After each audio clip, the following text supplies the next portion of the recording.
5. Potts bowling good length, and it's good leave in the end. Leaves on length as it goes over the top of off stump. Just a gentle press forwards as seemed to zip off the pitch. Bit of moisture out there, perhaps. Johnny Bairstow looking comfortable. He's got a smile on his face. Oh, that was an horrific injury, wasn't it? On the golf course, I mean, oh, wow. Glad to see him back and raring to go. And back on the golf course. Well, I think I might give that a bit of a rest for a while. Potts bowls this time. He plays at that one, McCollum, but it beats the edge. Bit of shape down the slope here at Lord's. That Potts, he just keeps coming, doesn't he? Yeah, strong boy, isn't he? Yeah. What you like to see from your opening fast bowler. Yeah, just had a little nibble outside of off stump. Just a bit in it for the bowlers. If they keep patient, disciplined, it will happen. McCollum backing across. This time another leave, and it just misses the bails as it goes through. That one zipping back up the slope. Yeah, hands on head from Potts.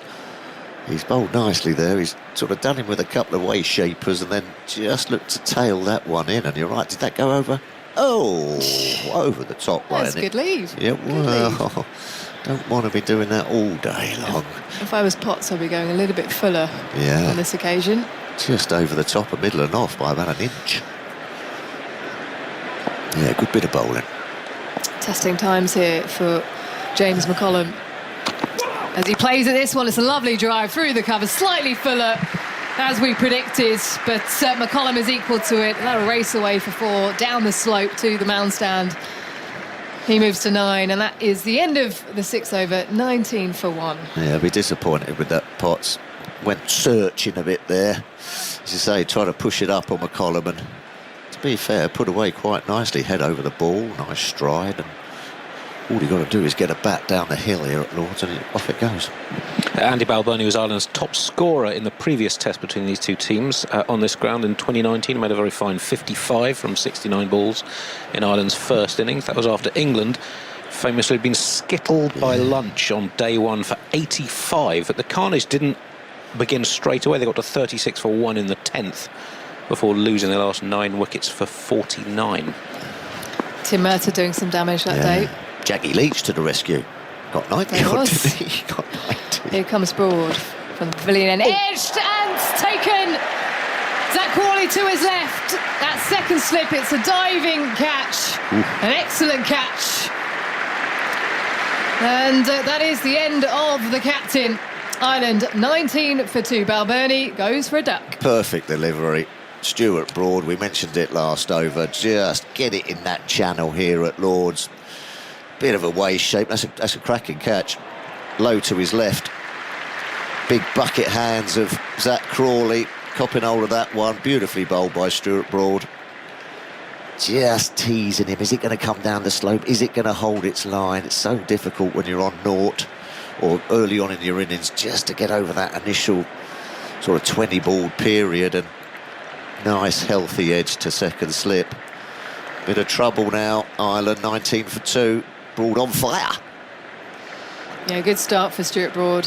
Big summer coming up for him. David Warner around the corner. David Warner around the corner. Love it. You like that, didn't you? Yeah, David Warner around the corner. Well, that will be a rivalry that we look forward to. Yeah. It can't happen again? It can't happen again, can it, Sean? He got him out 7 times. Well, and not for many every time. It was almost painful to watch. It was an average of 7? It was just painful, wasn't it? Average is 40 against him in Australia, though. Well, there you go. Just goes to show horses for courses, different kind of pitches, conditions, surfaces. Harry Tector then the next man in for Ireland. Disappointment for the captain, Balboni, who picked up 50 the last time he faced up against England here at Lord's.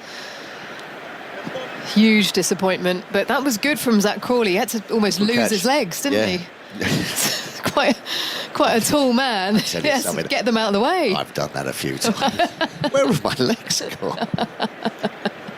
I've lost my leg. I know what you mean, as you say, tall man. And had to get down sharpish, because it went sharpish and low. It was one of those ones that just sort of skims at you and starts dropping on you. Decent average for Tector, 47 in his 4 test matches.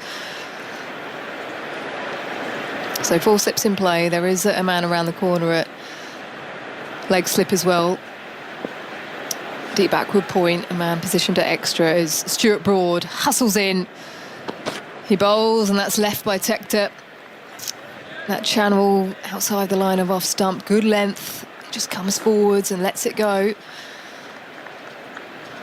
So Ireland 19 for 2 after England winning the toss and electing to bowl first. Ben Stokes very relaxed at the toss and excited about the summer ahead. Yeah, told Aggers off, didn't he? Told him off. He was talking about I see that it's small boundaries and flat wickets. Is that what you want? And he went, no. Yeah. Even though he did say it. Tector advances and he's taken. That plan works round the corner to leg slip. Stuart Broad angling it in. Wow. And he's just played it off his hips. Harry Tector straight to the man, and another duck for Ireland. Wow. 19 for 2. Well, he'll be kicking himself. I mean, it's a plan. The man is there. He's round the corner. You're right. He had a little shuffle, that Stuart Broad. 1 or 2 paces down. Look at that. And he's bowled it straight, and he's sort of just clipped it off his shin straight into the hands of Matt Potts. Of Matt Potts round the corner. Well, is that a bit of fortune, or is that bowled for? I'm not quite sure. The man's there, so Stuart Broad, even though his reaction was a little bit of a, that's a little bit cheeky, but it's in the book. And another goes for naught. 19 for 3, Ireland. They need to get stuck in here. Otherwise, it could be they could get rock and rolled here if they're not careful.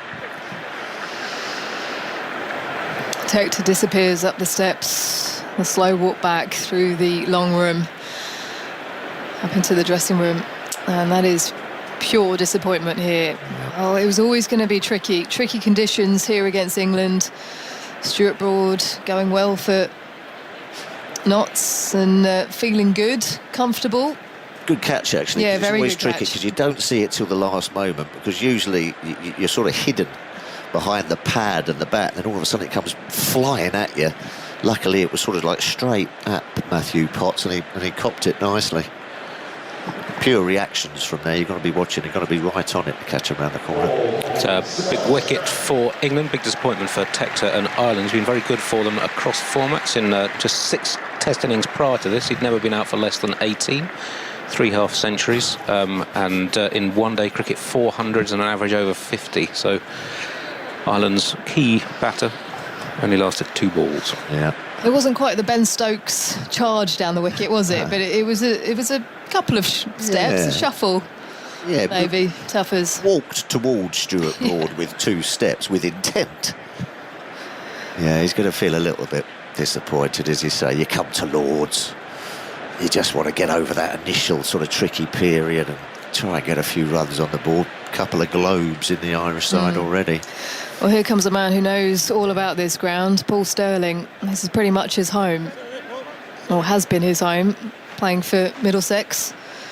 Knows the conditions, knows the slope. Plays with that naturally aggressive sort of style, but how is he going to look to play here? Yeah. 4 slips, that leg slip still in play there, and Ben Stokes is going to push himself forwards. That extra cover, there's a backward point mid on, and a man at a long leg as Broad pushes forwards, running towards us here past the stumps, and struck on the pad, Stirling, and he's given 2-2 for Broad.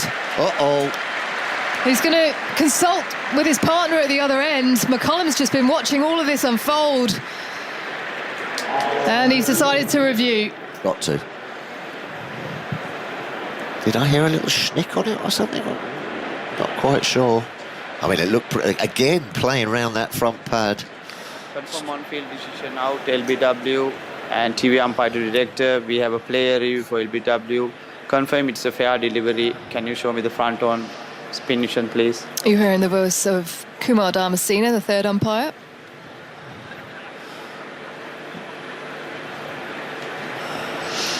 Nice and slow. Angled in. Knee roll. Yeah. Can you rock and roll, please? Where's the impact there? Yeah, clearly ball is missing the bat. You can go to the ultra edge when it's ready. No bat involved, gents. No bat involved. Confirmation, no bat involved. Be tight. Impact in the line of middle stump. Yeah, you can go to the ball tracking. But it is angled in from Stuart Broad, so is it going on to hit leg stump? This Ball will tell tracking us. is coming up. Wickets missing. All wickets missing.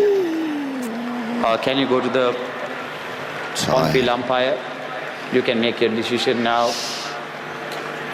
Well, you can forgive Paul Harris for that one because it did look pretty good, but just angling down that slope, Stuart Broad, by a whisker. Paul Sterling is saved. Yeah. That just goes to show what the Lord slope is all about there. It does go down it. You've got to make sure that you get forward and not play round your front pad, otherwise you're going to be in trouble. Here he comes again, Stuart Broad. Angling in, this time full bat from Sterling, pushing forwards and punching it towards extra, no run. Yeah, you've got to look to get out at it. It's very difficult, but you've got to try and look to get your front foot out at it, get outside that line, because if you're anywhere on your crease, Stuart Broad is going to have you. It did nip back quite significantly. Yeah. We've seen movement there from Broad. Delicately placing the ball in his fingers as he's pushing forwards now. Sterling edged, falls in front of for slip and thrown in. Sterling gets back in time before it nearly hits the stump. So an eventful over for Stuart Broad. A double wicket maiden. Ireland 19 for 3, McCollum on 9, Sterling on 0. It's a huge summer of cricket on TMS, men's and women's Ashes. The World Test Championship final next week, Australia against India. That's going to be fascinating. And of course, already we're bringing you every ball of every county game. There's a Roses T20 Blast match as well on 5 Sports Extra tonight from 7. You can check out the BBC Sport website and app for all the details, where you can also have a go at the Daily Guess, the Ashes Cricketer Picture Quiz. Potts setting off then from the nursery end. Bowls in the channel, McCollum leaves. Well, he's just trying to bring a bit of calm to proceedings, I would think, James McCollum. Having lost his captain, Harry Tector, in the same over. There's Alistair Cook. Sir Alistair Cook is coming in place of Phil Tufnell. Good morning to you. Good morning. I bowled well in the TV stint, got 3 wickets. Could have had 4. It's been a very good morning with bowling so far. That real full length, noticeably fuller from Stuart Broad, bringing those LBWs into play. Sorry, I've got a frog in my throat. Or a sweet. Potts is in, solid from McCollum, getting in and behind the ball and defending on the front foot. No run. It's not a good start, that, to my morning. Well, you've been celebrating, haven't you? Yeah, that was a few days ago, and I think I've milked it enough now. Championship playoffs, Luton. I know, back in the big time. But we're not here to talk about the football. No. I get enough stick. It just leads to a nice husky voice for radio. It does. I thought we might have gone by then. You were doing it for the listeners. McCollum still in his crease, back and across. This time leaves. Lovely shape from Matt Potts, bowling that good length just outside the line of off, getting that shape and that movement in the air, but also off the pitch, down the slope. That's the teaser, that's the tempter for McCollum, with that big gap in space through the offside. Yeah, he's been driven a couple of times this morning, but in these conditions, you'd rather be hit off the front foot than the back foot, and he's certainly done that brilliantly well. Pretty unlucky not to pick up a wicket. Potts again, McCollum again, just shoulders, arms, lets it go. Nice easy lead for him. It's Joe Root is giving the ball a really good shine in at first slip. Yeah, the first couple of overs, the ball didn't do that a huge amount. I was thinking, this is that movement I was expecting to see. I don't know quite why. This year, the first 3 or 4 overs, and then suddenly it tends to swing a bit more, nipple a little bit more. I've got no idea why, but it just tends to be a bit of a theme. Potts springs in again, outside off, and again McCullum comes forwards and lets it go. A strong breeze getting up. He's bowling into the wind here, Matt Potts. The tough job. But he's strongly built and has all the power to get through all of that. Bowling at, what, 83 miles an hour at the moment? As he turns, sets off again, past the stumps. McCullum this time has to play at that one, slightly more on off stump, and defends it to point. At the end of the over, 19 for 3. Yeah, Potts has been outstanding for Durham this year. I think he's got 30 wickets at 20, but what really impressed me when I watched him last year was we all knew about his away shape and his away movement, but he actually is more skillful than just bowling the same ball. He has got the in-swing and the wobble seam ball as well, and he's used it